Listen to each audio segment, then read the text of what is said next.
I'm your host, DrJoeDispenza. Let's begin. People have to learn how to change their brain waves to get into their autonomic nervous system to begin to reprogram. The latest research in neuroplasticity tells us we're not hardwired to be a certain way for the rest of our lives. The latest research in epigenetics says we're not doomed by our genes, that in fact we're marvels of adaptability and change. So as a person started to contemplate and think about who do I want to be when I open my eyes, what would it be like to be happy? What would it be like to live a new life?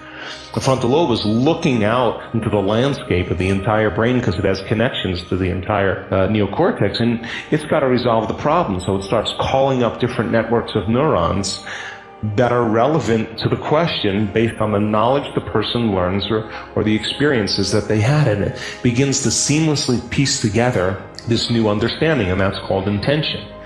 And so if you're reading a book about how to become more happy, or if you're reading a book on how to be a leader in your life, or you're studying the process, every time you learn something new, you add new connections to your brain. So now you have raw materials for you to imagine even more. The act of mentally rehearsing begins to install the neurological hardware in your brain to look like it's already happened. Now, the brain is typically a record of the past, but the moment we install the neurological hardware, it becomes a map to the future. And you keep doing that, the hardware becomes a software program, which means you start thinking like a genius. You start acting like a happy person because there's no mystery there, because you installed the circuits. And then these people didn't wait for their wealth or their health to feel gratitude and to feel empowered or to feel love, a love for life. They began to feel those emotions ahead of the experience. And their body, as the unconscious mind, doesn't know the difference between the experience in their life that creates the emotion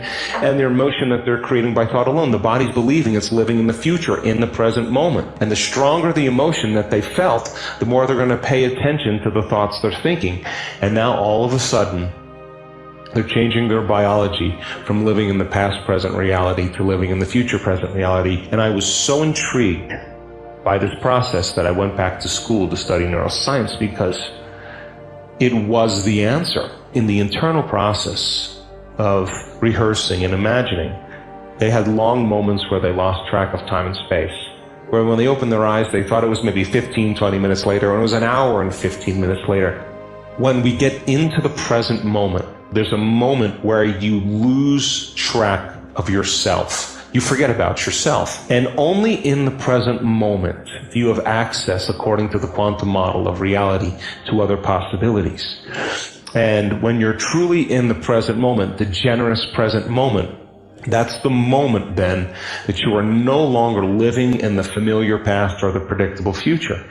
And in order for us to change, I realized that we have to get beyond our environment. And what's our environment made of? People, husbands, kids, bosses, objects, things, places. You got to get beyond your emotions, your body, your pain, your disease, and you got to get beyond this concept of linear time. So when we get beyond our body, our environment, and time, we become pure consciousness. And now that consciousness can begin to connect to the consciousness of the field. And all of a sudden I realized that when people are nobody, no one, no thing, no where, and no time, that's the moment.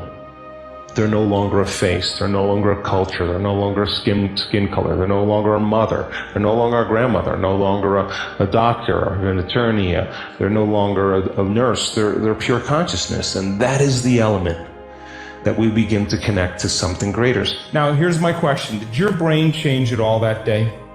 We could say that you were thinking the same thoughts, performing the same actions that create the same experiences that produce the same emotions, but secretly expecting something to change in your life. So then, as the environment turns on different circuits in your brain, you begin to think equal to your environment. As you see the same people and go to the same places and do the same things at the same time, it's the external environment that's turning on different circuits in your brain, causing you to think equal to everything that you know. And as long as you think equal to everything that's familiar or known to you, what do you keep creating more of? Same life. You're just thinking equal to everything that you know, and you keep creating more of the same. To change, to truly change, is to think greater than your environment. And every great person in history knew this. Whether it was William Wallace or Mahatma Gandhi or Martin Luther King or Queen Elizabeth I or Joan of Arc, they all had a vision. They all had an idea. Couldn't see it, couldn't smell it, couldn't taste it, couldn't feel it. But it was alive in their mind. It was so alive in their mind that they began to live as if that reality was actually happening now. So can you believe in a future that you can't see or experience with your senses yet, but you've thought about enough times in your mind that your brain is literally changed to look like the event has already happened? Neuroscience says it's absolutely possible. Now, your personality creates your personal reality. That's it. It's that simple. And your personality is made up of how you think, how you act, and how you feel.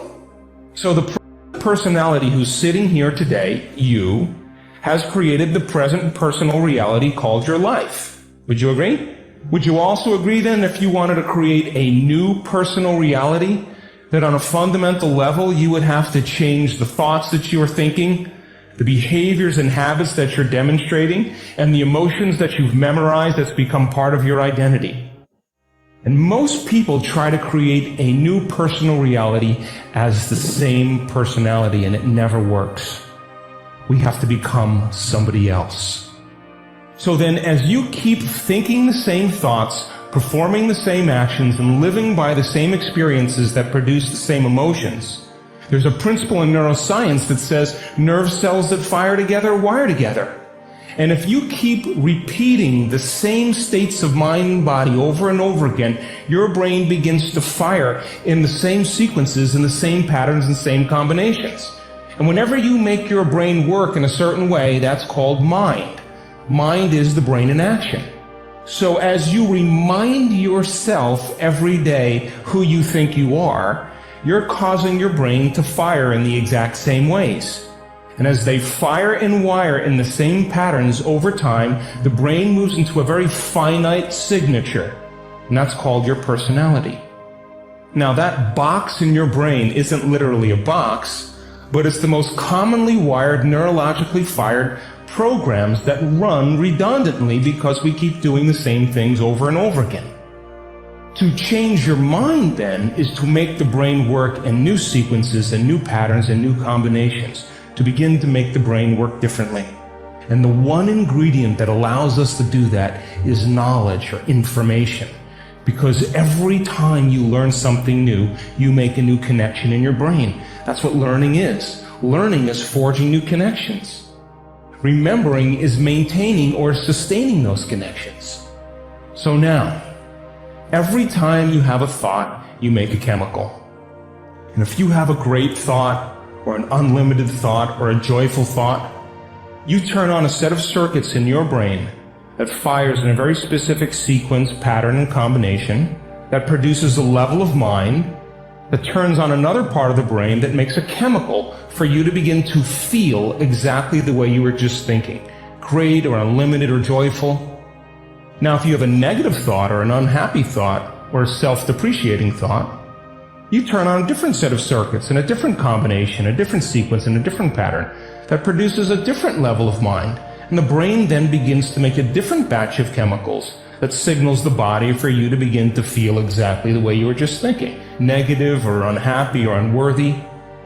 So the moment you begin to feel the way you think, because the brain is in constant communication with your body, you begin to think the way you feel. I mean, my theory in a chiropractic office is walk in feeling one way and walk out feeling another way. That's it. That's all you have to do, and you'll be the busiest chiropractor in the world. Why? Because people are going to want to feel like that when they don't feel like that. And providing the proper care, master your technique, master your language, do all the things you need to do, keep your staff inspired. Make sure when you start your day, your staff is clear that everybody gets well. Everybody is raising to your frequency or energy, and if you're losing it, don't walk in that room until you're back into coherence, back into self-regulating. And that means that you can't get caught in doing the same thing. You can't get caught in routine. You gotta want to be challenged. You gotta think outside the box. You gotta modify your adjustments. If the person's not responding, you can't just say it's the patient's fault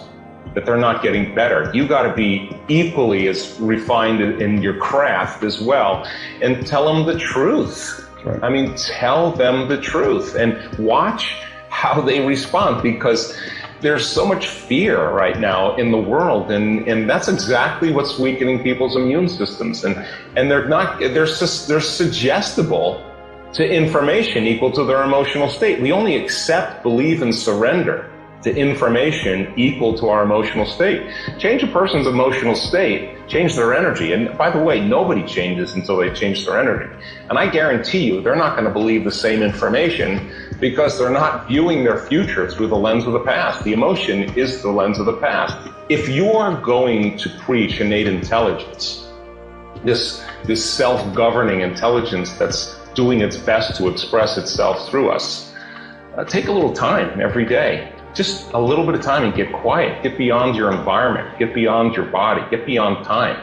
And just surrender and connect and see what comes out of you the rest of the day. I guarantee you'll impress.